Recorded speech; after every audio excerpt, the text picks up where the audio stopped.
It's on now. I just want to make sure I look all pretty for the people, you know. I've already pressed it. Oh dear, she's recording now.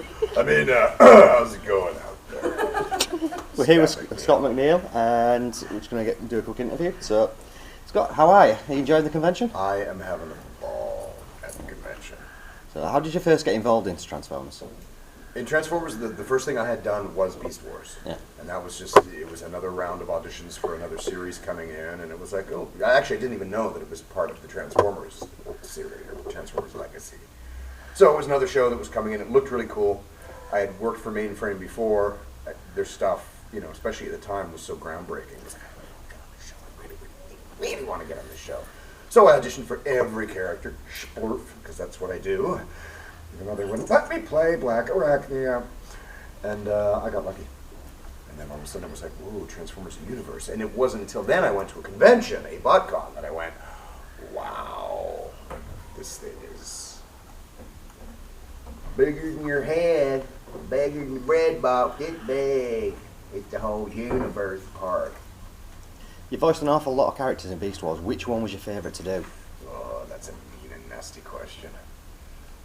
You know what, I would love to say, oh, I have a clear favorite. It would be this, that. It was the character Jim. You never actually saw him, and he never spoke. He was a mime. Way in the background. They didn't bother to animate him, but he was the best mime you've ever seen.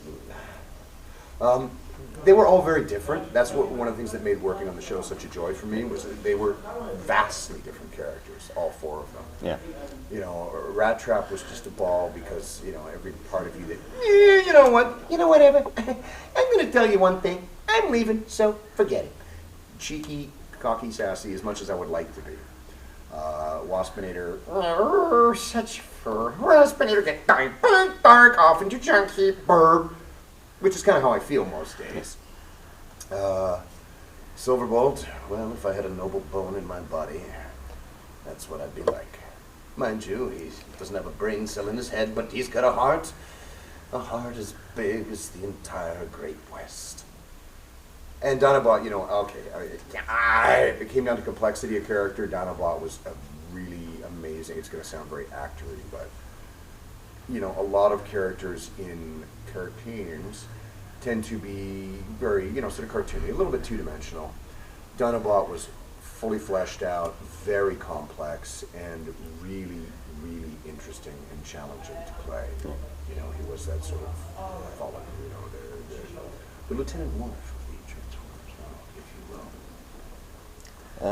And then he died!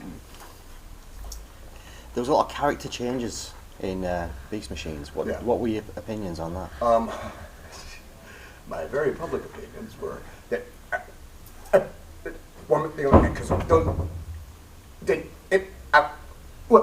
and that's pretty much all I have to say about that.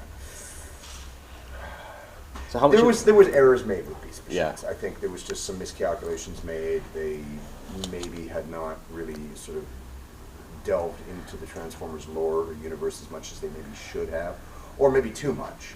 It took too long to get anything of it. I thought it was an amazing looking show. We were all very confused. You know, we weren't quite sure what was going on. You know, we'd get a script as we go into the studio that day, and it was like, whoa, what? Why is Optimus still hugging the tree?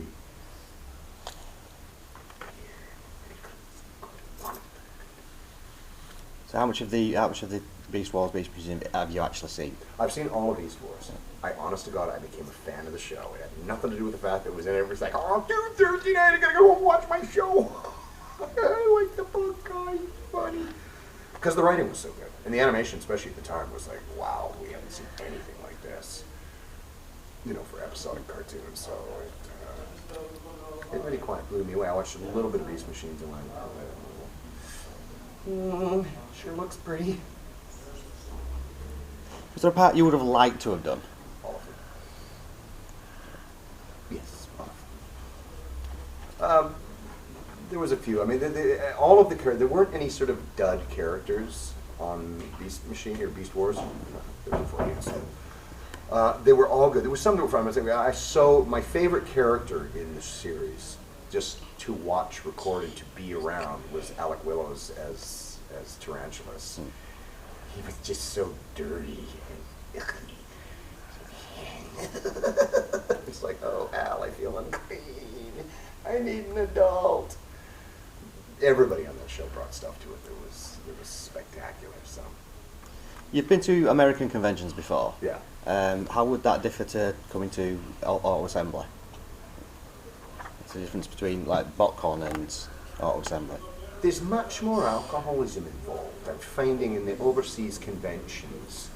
It's like, hi, Scott, instead of bringing a pocky, we're going to bring you a pint of beer. It's like, and then his liver exploded. There is a difference. There's a tremendous sort of heart here, and it's a much smaller convention. I mean, some of the ones I've gone to in the States are overwhelmingly huge. This one I had a chance to meet virtually everybody here, not just sort of meet and go, hi, how are you? But a chance to meet and hang out and talk to and get to know. So, and you know, it's exciting for me. I've never been overseas. I've never been to Great Britain before, and it's been an adventure for me from day one, from getting on the plane. I like it over here. I'm like, screw it, I ain't going home. Tell you what, nope, not going home. Staying in England. That's all. I'm just gonna have to work around it. So we're just going to finish up with a question from Hannah. Which voice did you mostly work on? That I mostly work on? You mean like developing it? And Yeah. probably Waspinator, because there was a lot of different elements in there. You know, I've told this story before, but it's like it was the casting director, it was Doug Parker, who played Pterosaur in the first season, who cast the show. And he was the one that said, well, you know, take that voice that you do, which is completely inappropriate, and then add this to it, and then throw a dash of that onto it, and then combine it with that, and we came up with the voice. And then the writers went, okay, well, Scott's a complete doofus head, so let's start making the character a little dumber. And it evolved probably more than any of the other ones. And it was also, in a weird sort of way, probably just the most like stupid fun to do. And that Dinobot was just me trying not to hurt myself using something I had used years earlier as Cobra Commander. But about 16 octaves higher. Because that was how it was done by the late, great Chris Latta. Okay. Right, thanks for your time. Thank you for watching. If you enjoyed this video, don't forget to click on the like button and leave us a comment below.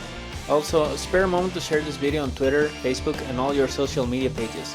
To get updates on all of our latest videos delivered straight to your inbox, subscribe now using the link on the screen.